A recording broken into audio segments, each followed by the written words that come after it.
Coming up on today's podcast, a missions group gets ambushed in Haiti and how socialism isn't just ruining Venezuela, it's affecting the entire Western Hemisphere. Stick around for the Hot Zone.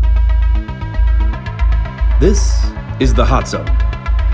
Engaging with the news in a whole new way, international war correspondent Chuck Holton brings insight into areas of crisis and lets you help those affected.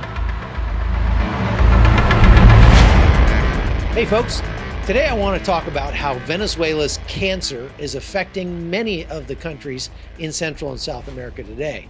But before I get to that, let me just point out that yesterday was the 6-year anniversary of the Boston Marathon bombing, when two young Chechen brothers set off homemade pressure cooker bombs at the finish line of the Boston Marathon, wounding 264 people and killing 3. We had gone down to be military presence on the marathon route itself, finished our job. We were relatively early in the race. When we went home, I was back in my living room before anything happened.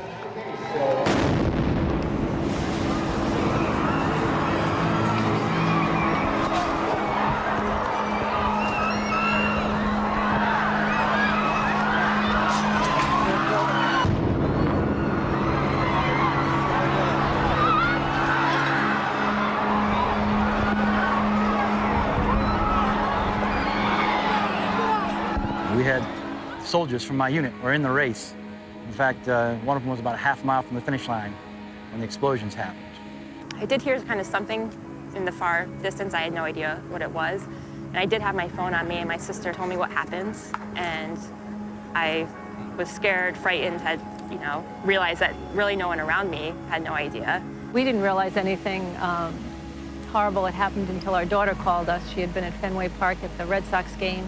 And once she was checking to make sure we were okay, and that was the first we heard that something had happened, and we immediately turned on the TV and, were really horrified along with everybody else about what had occurred. My sister was about a block away from the second explosion, and then my fiance's mom and his aunt were in between the two.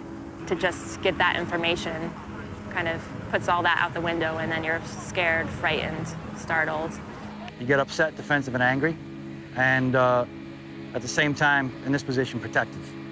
You want to make sure it doesn't happen to anybody else.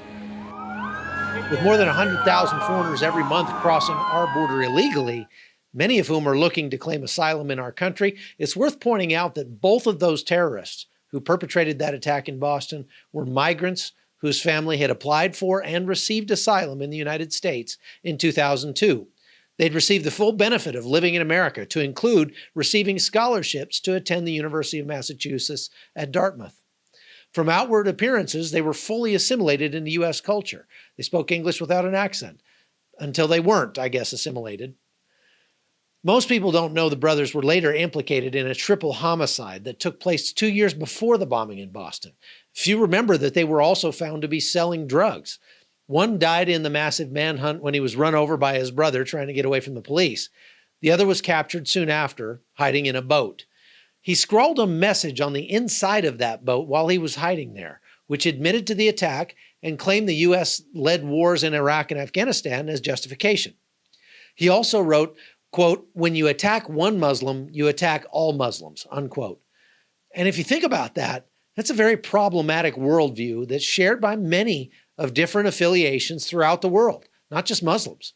Solidarity can be a really dangerous thing if you believe so strongly in your in-group that you'll stand by and stand with them, even if they are, say, cutting off the heads of people who belong in the same group, or committing genocide against other groups, or burning down their own neighborhoods to protest police brutality. If you do that, then your worldview is self-contradictory. And if you hold it against people who, for example, say all Muslims are terrorists, if some Muslims are terrorists and you as a Muslim won't condemn them, then you can't say it's wrong when innocent Muslims die or get lumped in to that process when good people go to war against those terrorists. Now, don't misunderstand me. I'm very against killing non-combatants for any reason. All Muslims certainly are not terrorists. But many Muslims are terrorists, and it's neither racist nor Islamophobic to point that out.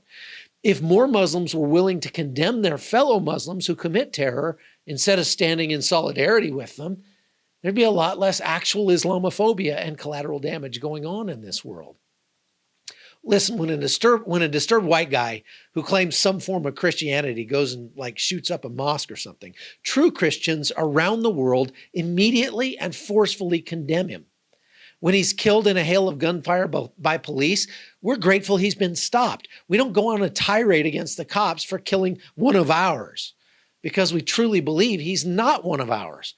If some innocent bystanders get killed in the firefight, then I'd probably put the blame for their deaths on the deranged lunatic who created the need for a police response in the first place, not the police themselves. And I certainly am not going to burn down and loot the local 7-Eleven in protest. That's just stupid. And this is why I've spoken out against ISIS, against Black Lives Matter, Antifa, and anybody else who destroys the work of others' hands just to stick it to the man or whatever. That's not racism. It's not bigotry. It's that I suffer from a severe aversion to stupid behavior. So speaking of stupid behavior, let's move on to Haiti. Back in July of last year, the government of Haiti suddenly announced there would be a 50% hike in the price of gasoline. Haitians went ballistic and started burning tires and looting stores and generally setting their whole country on fire. Protests have continued since then, and many of them have become very violent, and at least 70 protesters have been killed.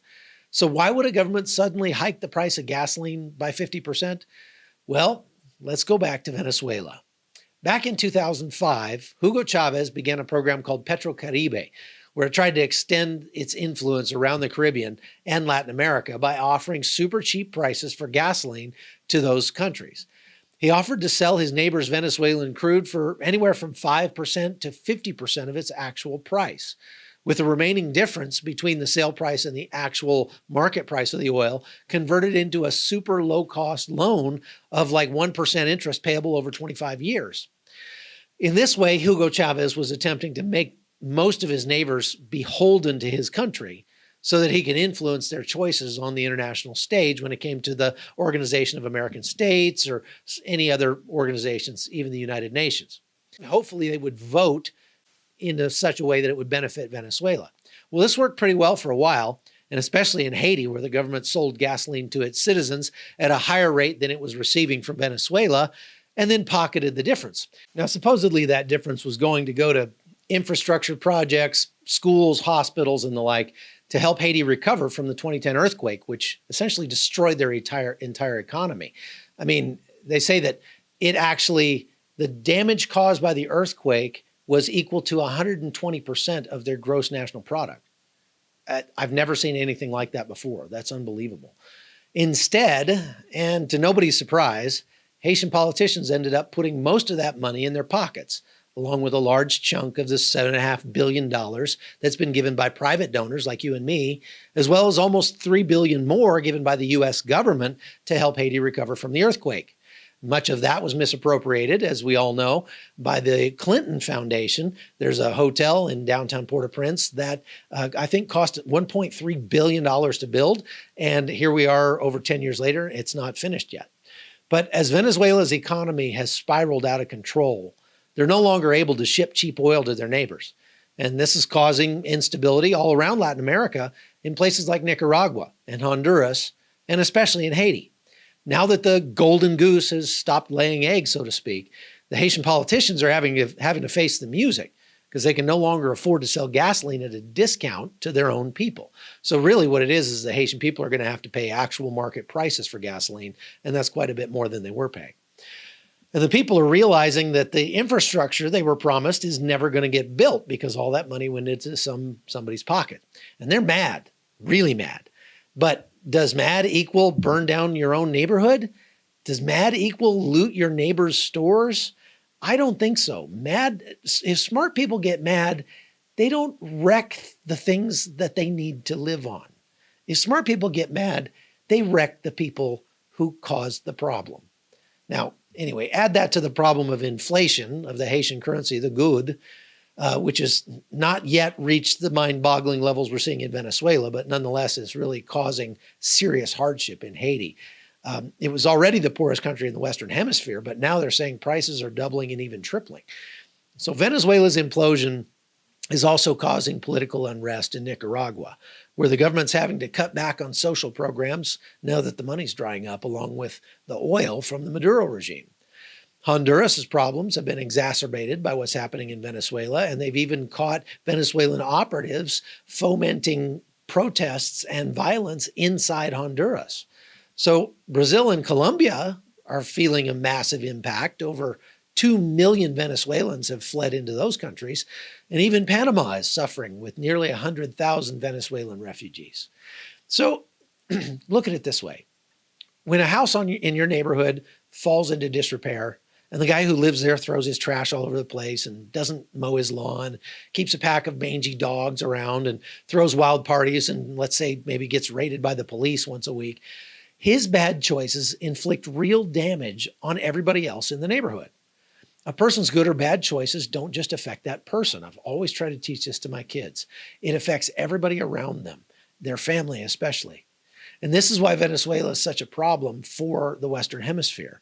As that country devolves into a failed state, and I truly believe it is, it's pulling lots of other countries down with it as well. Now, Haiti's been a mess all my life. My first trip there was in 1986. The world community has dumped more than $1 billion a year in aid into Haiti on average every year since I was there after Baby Doc got kicked out.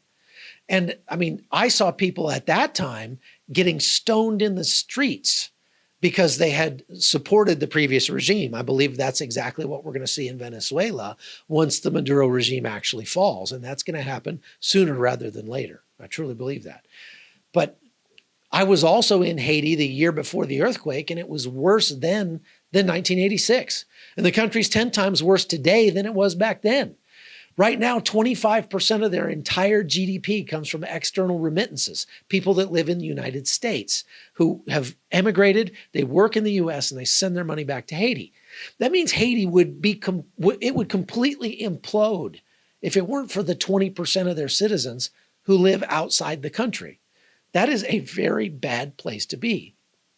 There are a lot of contributing factors to Haiti's woes. Corruption's one. Aid is one, and we've dumped far too much aid in that country, and we've created dependency and entitlement within their people. But this most recent crisis is threatening to explode into a level of violence that we haven't seen there for a long, long time, not in my lifetime. Now, I'm hearing from missionary friends there that they're evacuating the country. I've never seen that in the past 30 years. There was an American doctor on a mission trip last week in Haiti that was shot and nearly killed in an ambush. Take a look at this. The video is hard to watch, a message from a dying man to his wife and son. Honey, I just want you to know I love you and I love you, Michael. So Dr. Doug Burbella was on a short-term mission trip to Haiti's north side when his convoy was stopped by a group of approximately 150 men with rifles and sticks and who knows what else. They opened fire on the convoy, and the doctor was hit 3 times. The bandits stopped everybody and robbed them, or began to rob them, and Dr. Burbella played dead in the back seat. He really thought he was going to bleed to death, and so he recorded a final message for his family. Michael, I want you to be a pilot. Don't ever give up that dream. Live for the Lord. Living for the Lord is what Dr. Burbella plans to keep doing. He says he will leave for his next mission trip as soon as he's healthy. But you know, as he said, it wasn't his time to go yet. He was life flighted back to Florida, and like 18 hours later, he was in surgery, and apparently he's going to survive the attack. But when he was shot, he was delivering over $20,000 worth of computers to a school or a community center in northern Haiti. He's been giving of himself and loving the Haitian people for decades, and this is how he gets repaid. But you know what? Love has to win. Haitians need to see the power of love, the power of forgiveness, and ultimately redemption. The same redemption that's been freely offered to all of us who were God's enemies. And that kind of love is what motivates people like Doug Burbella. Well, the doctor isn't out of the woods yet. He's got some really hefty medical bills from that ordeal, and his family started a GoFundMe account to help offset the costs. So here's your chance to reach into the news today. Just go to his GoFundMe account. I'm going to put the link in the bottom, in the end notes of the show. Go donate $10 or $100 or $1,000 to the GoFundMe And together, let's stand with those people who put their lives on the line to help people in need. I did it, and I encourage you to do it as well. I'm going to have Dr. Babella on the show if I can get him sometime soon to tell us about his ordeal. In the meantime, I hope you'll join me in trying to reach into those bad news stories and look for ways to make the news better. We're leveraging social media and technology to change the way you interact with the news. It's not like it was for your whole life. You don't just sit there and consume the news anymore. Now you can give back. You have more power to actually make a difference with this short time that we're all given on this earth. So thanks for being a part of the Hot Zone. You can support this podcast by going to patreon.com/hotzone, or at least like and share the podcast with your friends. Your reviews are really making a difference in our rankings. So get to it. I'm Chuck Holton, and we'll see you tomorrow.